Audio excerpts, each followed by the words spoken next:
Hello दोस्तों, hello विद्यार्थी। कैसे हैं आप लोग?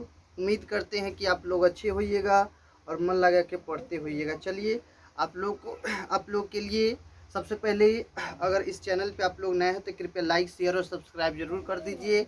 सबसे पहले हम लोग पढ़ेंगे आज इतिहास के बारे में पढ़ेंगे। जो एसएसटी जो होता है, एसएसटी के अंतर्गत जो आता है, उस में हम लोग इतिहास टॉपिक को देखेंगे। और इस इतिहास टॉपिक में हम लोग देखेंगे फर्स्ट चैप्टर, और उस चैप्टर का नाम है यूरोप में राष्ट्रवाद। यूरोप के अंतर्गत जितने भी देश आते हैं, उन सभी देशों में जो राष्ट्रवाद उत्पन्न हुआ, उस राष्ट्रवाद के बारे में पढ़ेंगे। जैसे भारत हुआ, चीन हुआ, इटली हुआ, जर्मनी हुआ, फ्रांस हुआ, इस सब ही देशों में राष्ट्रवाद की उदय कैसे हुआ है, उसके बारे में हम इस चैप्टर में पढ़ेंगे। तो पहला, अगर क्वेश्चन नंबर फर्स्ट देखा जाए तो कह रहा है कि ये जो चैप्टर है अति लघु उत्तरीय प्रश्न है, यूरोप में राष्ट्रवाद क्या है।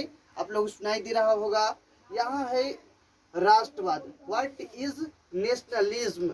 अगर इंग्लिश में देखा जाए तो राष्ट्रवाद क्या है? क्या है क्वेश्चन? राष्ट्रवाद क्या है? आप लोगों को सुनाई दे रहा होगा कि राष्ट्रवाद किसे कहते हैं या राष्ट्रवाद क्या होता है, उसके बारे में हम लोग जानेंगे कि राष्ट्रवाद क्या है। इंग्लिश में अगर देखा जाए तो कहेगा व्हाट इज नेशनलिज्म, क्या है। तो सबसे पहले कह रहा है कि अपने राष्ट्र, देखिए बोर्ड पे ध्यान दीजिए, सभी क्वेश्चन का आंसर बोर्ड पे है, आप लोग को दिखाई दे रहा होगा। पहले का क्वेश्चन है राष्ट्रवाद क्या है, तो कह रहा कि अपने राष्ट्र या देश के प्रति जागरूक होना ही राष्ट्रवाद कहलाता है।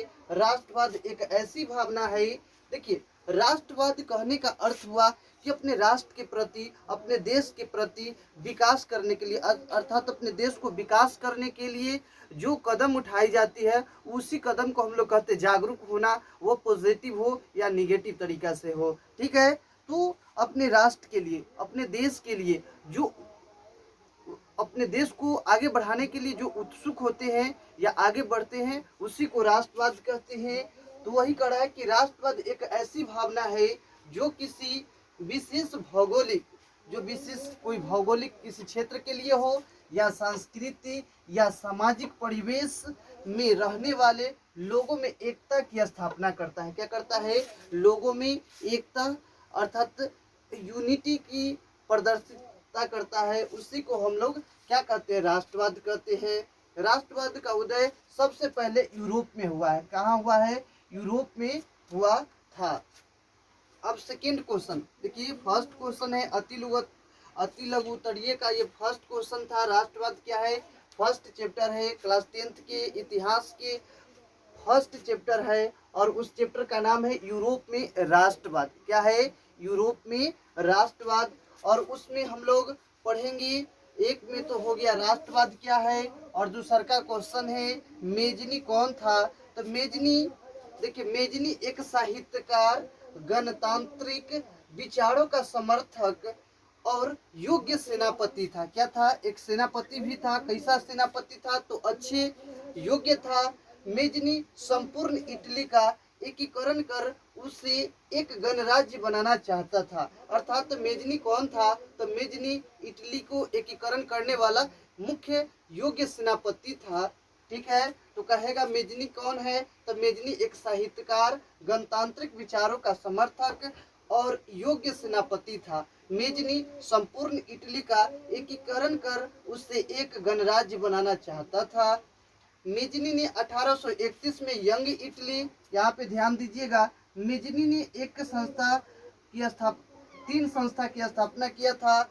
मेजनी ने 1831 में यंग इटली एवं 1834 में यंग यूरोप नामक संस्था की स्थापना किया था। मेजनी एक गुप्त दल, कार्बोनरी दल, एक गुप्त दल जिसका नाम है कार्बोनरी दल, आप लोगों को दिखाई दे रहा होगा।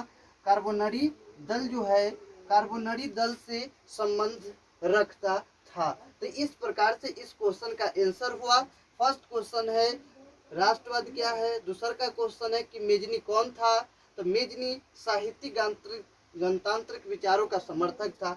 अगला क्वेश्चन है जर्मनी के एकीकरण की बाधाएं क्या थी। अब 3 नंबर क्वेश्चन है, उस क्वेश्चन में कह रहा है कि जर्मनी के एकीकरण की बाधाएं क्या थी, किस कारण से जर्मनी का एकीकरण नहीं हो रहा था, उस कारण को बताना है। तो चलिए बोर्ड पे ध्यान दीजिए। सबसे पहले जर्मनी की एकीकरण की निम्नलिखित बाधाएं थी। एक में था जर्मन में राष्ट्रवाद की अभाव। जर्मन में राष्ट्रवाद नहीं होने के कारण ही क्या था, जर्मनी के एकीकरण नहीं हो पा रहा था। दूसरा का जो है मेटरनिक्स युग का अंत हो गया था। ऑस्ट्रेलिया और प्रसा की प्रतिक्रियावादी नीति जो था वो जो था जिसके कारण से नहीं हो रहा था। फ्रेडरिक ने निरंकुश एवं रूढ़िवादी विचार फेडरिक के निरंकुश एवं रूढ़िवादी विचार ये भी जो था ये भी था।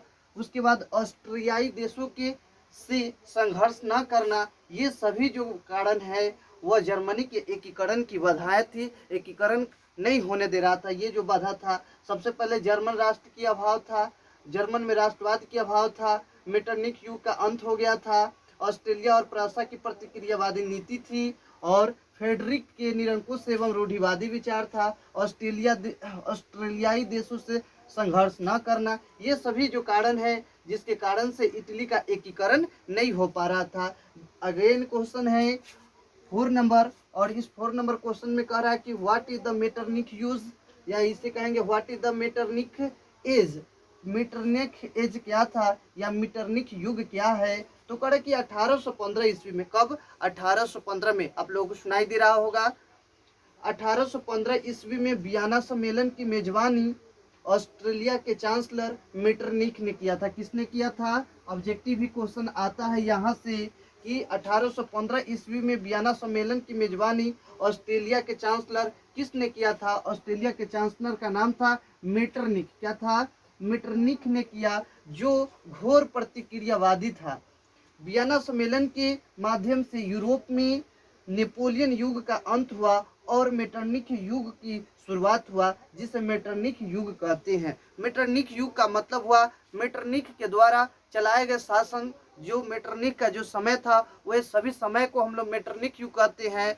जब नेपोलियन बोनापार्ट का जो एज था अर्थात समय था वह समाप्त होने के बाद मेटरनिक ने अपने शासन चलाया, और इस शासन में जो भी क्या था, जितने भी समय दिन अपने शासन को चलाया उसी समय को हम लोग कहते हैं मेटरनिक युग। इस प्रकार से यूरोप में राष्ट्रवाद के अति लघुत्तरीय प्रश्न समाप्त हो गया।